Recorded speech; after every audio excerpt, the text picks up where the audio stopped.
put the garland on the statue of Rudi in case you don't know, because today is his birthday. And it's his 87th birthday. Isn't that unbelievable? He passed away when he was 45. I remember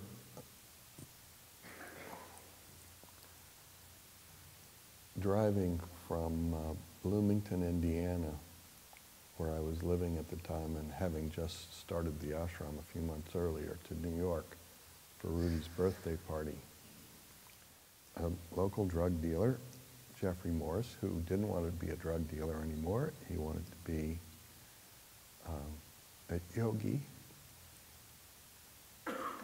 donated $1,500 to the ashram, and with part of that money we bought the forerunner of the GMC Suburban. We packed that car, that whatever it was, car I guess is okay, with 14 people and sleeping bags and stuff, and all took off for New York about 4 o'clock in the morning for a 14-hour drive to Manhattan. We arrived there just before Rudi's birthday party's about to start, and go in, and you know, we're a bunch of kids. I mean, I think I must have been, well, in 72, I would have been about, what, 23 years old, 24 years old. And, I mean, we were children. But anyway, we walk into Rudi's birthday party, and there were people like Alan Arkin, who's a famous actor, sitting there on the couch close to Rudi. And, well, I could name a bunch of names, but I'll just say we walked in, and there were a whole bunch of people who I knew from, the TV and from the movies, and Segovia's wife was there, and she was entertaining that night. Anyway, it was like a bunch of kids roll in there, and we're these little redneck kids, and there's this upscale New York party happening in a brownstone on the Lower East Side. And it was just a cultural mind rip, you know?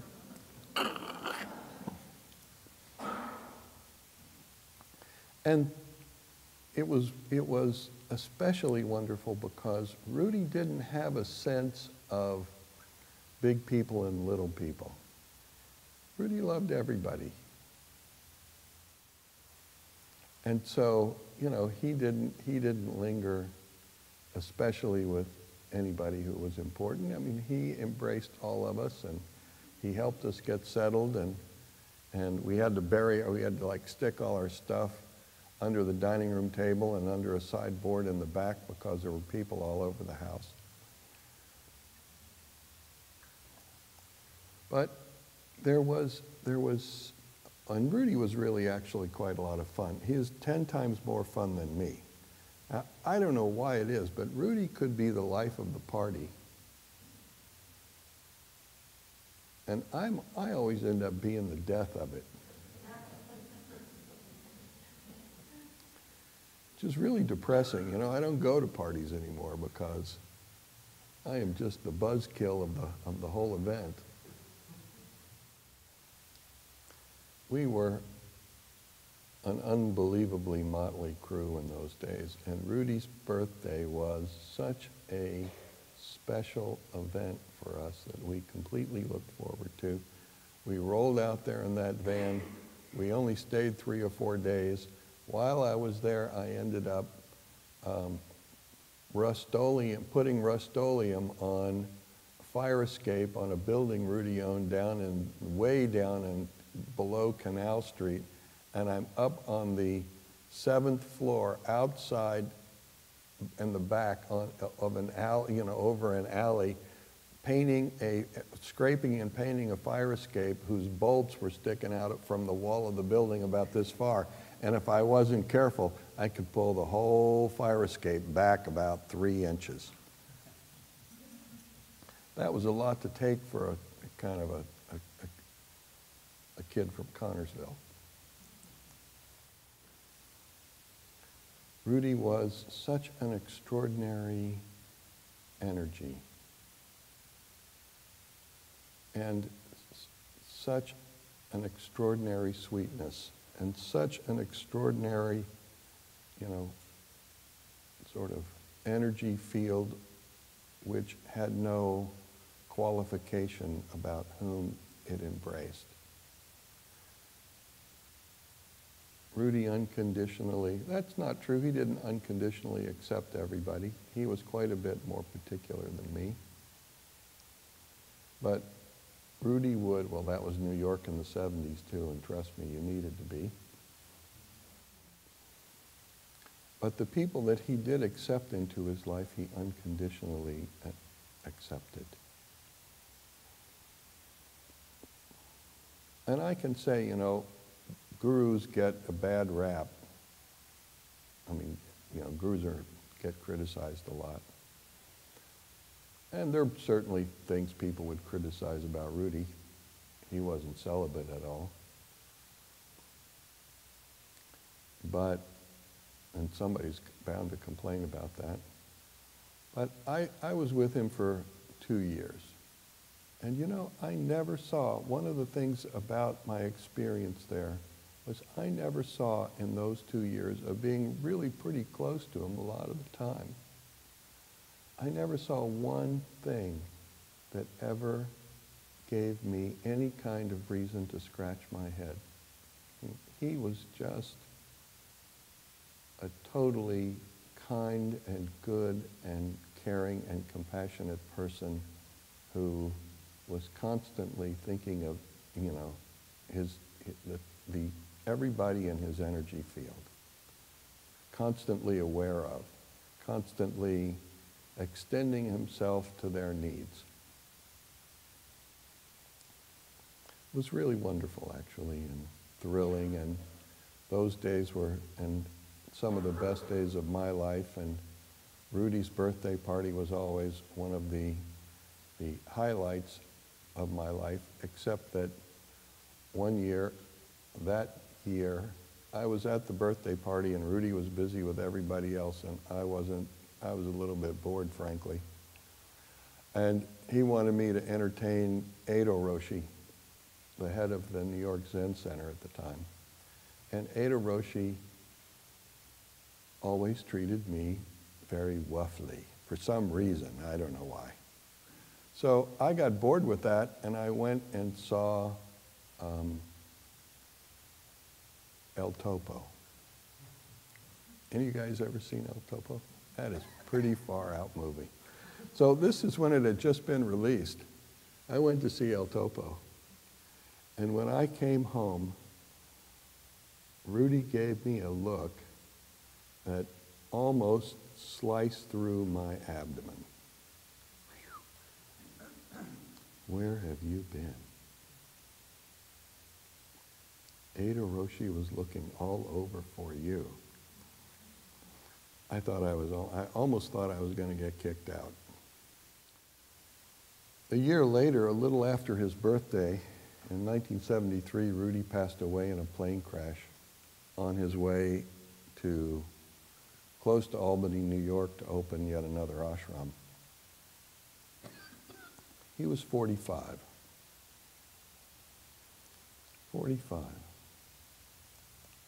I'm 75. Maybe after today, 80. But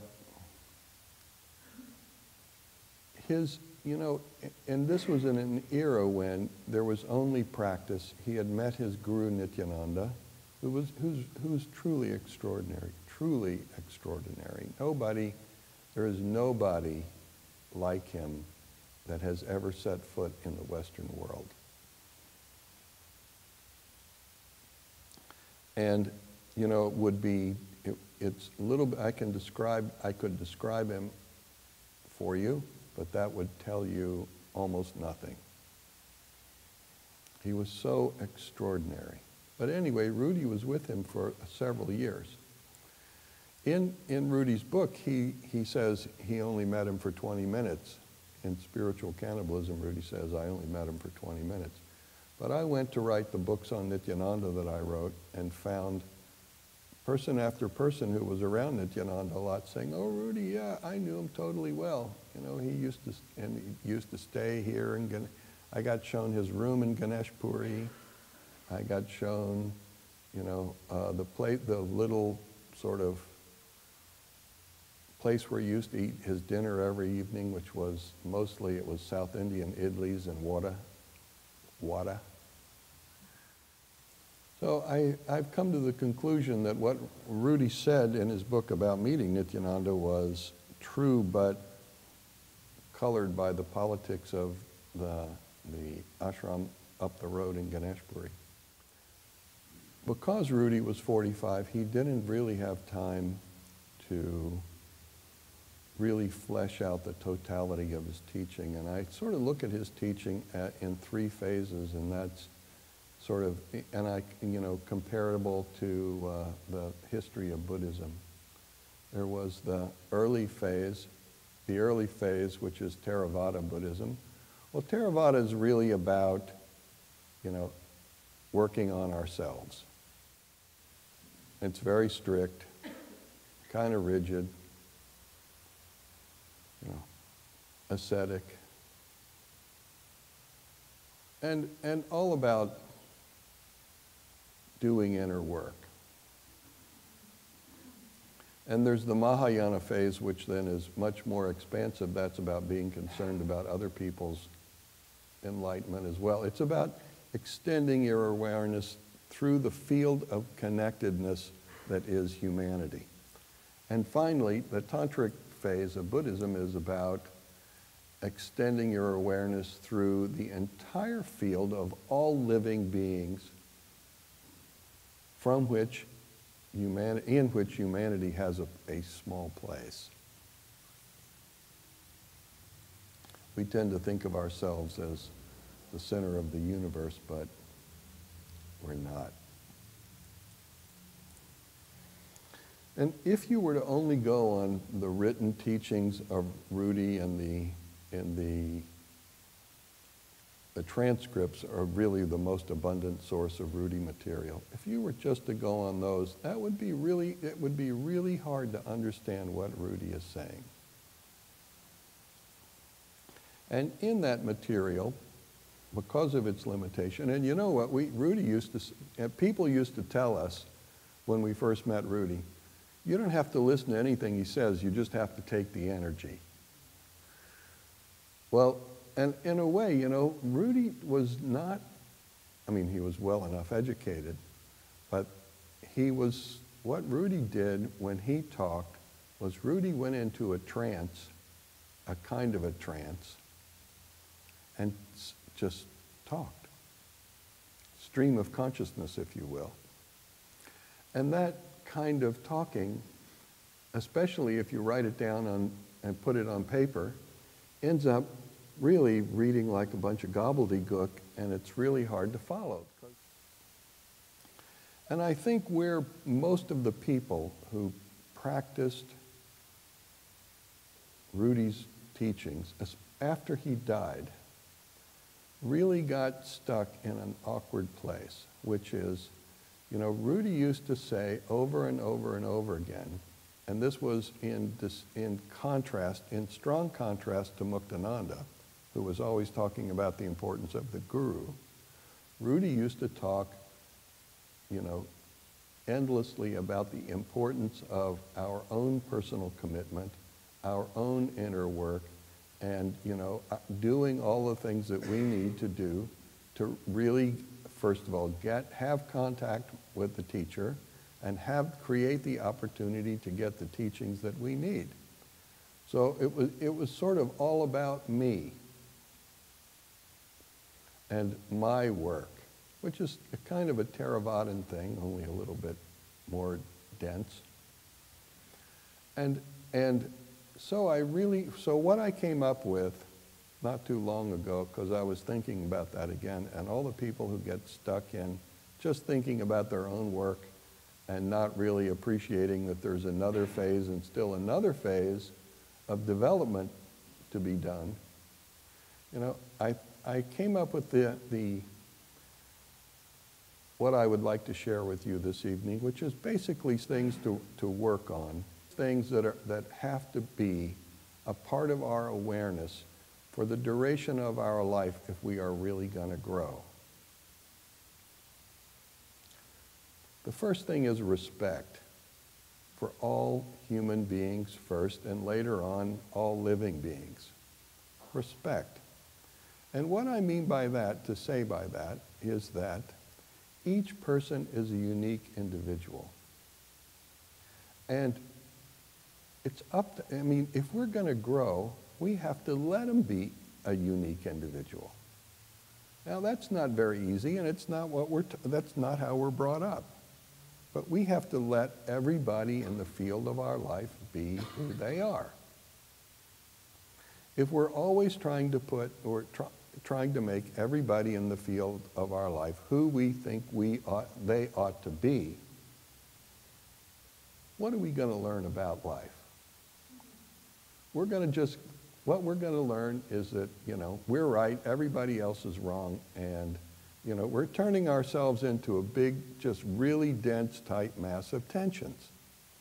And the fact is, everybody gets to paint their own canvas anyway. And they're gonna. And there's nothing you can do about it. And there's nothing you should do about it except appreciate that. Open your heart to everybody. You may not like their painting. You may not like their artwork. So, you know, write a paper on it. Criticize it if you want, and publish it. Art critics are mostly ignored, I think, actually. But get it out of your system and then get on with your life. But you know, understand that everybody gets to paint their own canvas, and they can paint it any way they can.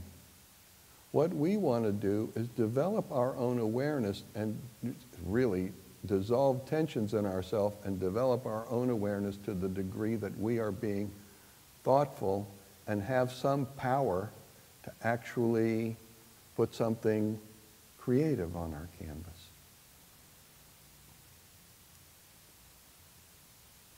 Something that has richness and something that communicates to our fellow human beings an inspiration, a relief. Respect is the first thing. Loyalty is the second thing. Loyalty. Loyalty to the people who have contributed to your life, even if you don't like them anymore. But we'll get to that. Loyalty. And loyalty is really important because, here's the thing. In America, let me back it up. You know, everybody on earth, I mean, the thing that we want, and actually the thing that we need in our life, is love. And so, you know, we go out and we search for love. Well, actually the fact is the only place love is within you. And before you can find love with somebody else, you first have to find the love in yourself. But let's just assume we find the love in ourselves and we meet, and then someone comes to sort of share that with us. And then in the process of the sharing, that person changes in a way that we don't want them to change.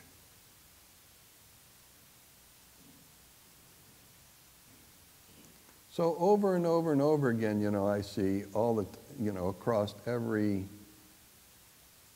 spectrum of culture in the world, people breaking connections and suppressing love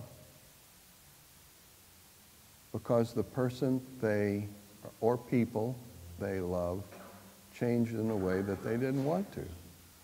Well, first of all, if you love somebody, they are absolutely, definitely going to change. Duh. Why do we love each other at all anyway? So we can, you know, not to stay the same for our whole life, most certainly. And nobody is going to change into who we want them to be. They are going to change into who they need to be. They are going to change in ways that express all of the qualities of the seed that is present in them. And when we are like becoming judgmental, intense, and rejecting and, you know, criticizing and destroying the connectedness, what are we doing?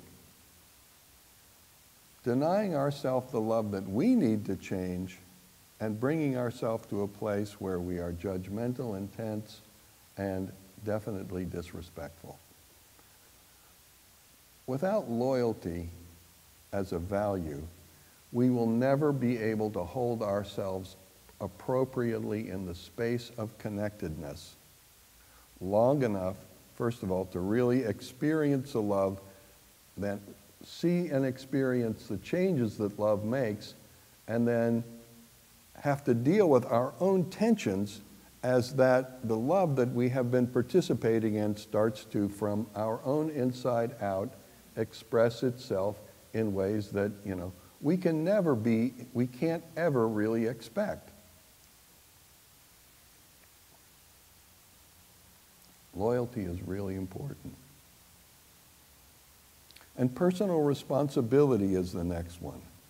Because if we're not taking responsibility for, you know, finding the love inside ourselves, breaking down the tensions that block that love in us, facilitating the flow, participating in change and growth, and continuing to dissolve tensions and allow the creative energy to flow. If we don't take personal responsibility for that in every level, we'll get to some place where we get, you know, and be stuck. Finding that love through respect and loyalty, taking responsibility for it and growing it and experiencing the sweetness of it, experiencing the beauty of it, transforms our practice into a, you know, this, I don't know, this isn't a word that, okay, I'll say it anyway. Transforms our practice into a devotional expression. Devotional because this love, which we have experienced in connection, and then begin to understand that everything, because if you can be connected to one thing, if you can feel your connection with one thing, with one person, if you can really feel that, in a little while, you will feel that connection with everybody. I never go in a grocery store. Well, that's not true. I went into one with my mother in North Carolina when I was arranging to bring her here last summer. And so I got whatever we needed to get, and I was impressed that I could really totally feel the connection that that was present between me and the girl who was running the stuff over the little glass plate that tells you, that brings up the price. I could really feel the connection, and the amazing thing was that because I could feel it and I was kind of dialing it, I was tuning into it, I watched the checkout girl completely change. Her whole attitude, her whole demeanor, and suddenly become like engaged with me. what I'm saying is we're connected to everybody, and you'll start to feel that. And as you feel that, all of this individual work that you're doing in the dimension of respect and loyalty and personal responsibility that brings you to an experience of sweetness suddenly, is experienced in your interconnectedness with everything, and the work that you're doing, the energy within you that you're circulating that rises up within you is a devotional experience, because you are experiencing the beauty that is life itself. And slowly, that kind of beauty and joy transforms us. And, we're kind of like having a devotional experience of life. It's juicy. It's sweet.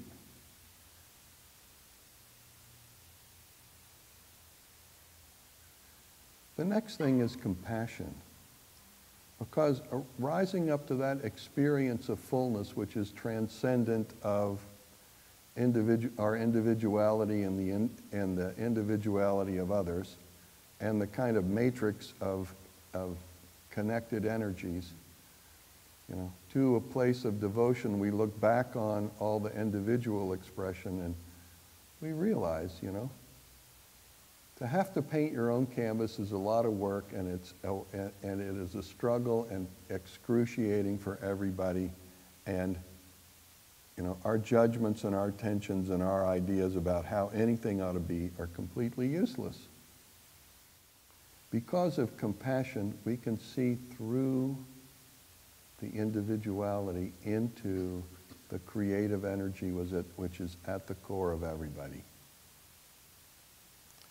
And that leads us to unconditional love. And I'm running over my amount of time, and I see people starting to yawn, which is fine. So I will say, Rudi's company was unbelievable. And to have real teachers and real mentors who open up their life and make their soul force, whatever you want to call it, their life energy available to us, is like the biggest blessing on the planet. Who does that for anybody? Most people go around slapping each other. Who does that? My experience of it with Rudi completely changed me and opened up a life for me that has been extraordinarily beautiful, extraordinarily painful, and extraordinarily creative. Think about these values as you go through your day. Incorporate them into your practice, and understand that while you're doing the work, and to a degree it's about me does not exist independent of everything else. Me is a function of everything else. And unless we are relating to everything else in an increasingly refined and sweet and beautiful way, we're going to end up just in a collapsed, self-referential mess. Rudi taught me that. Namaste. Happy birthday, Rudi.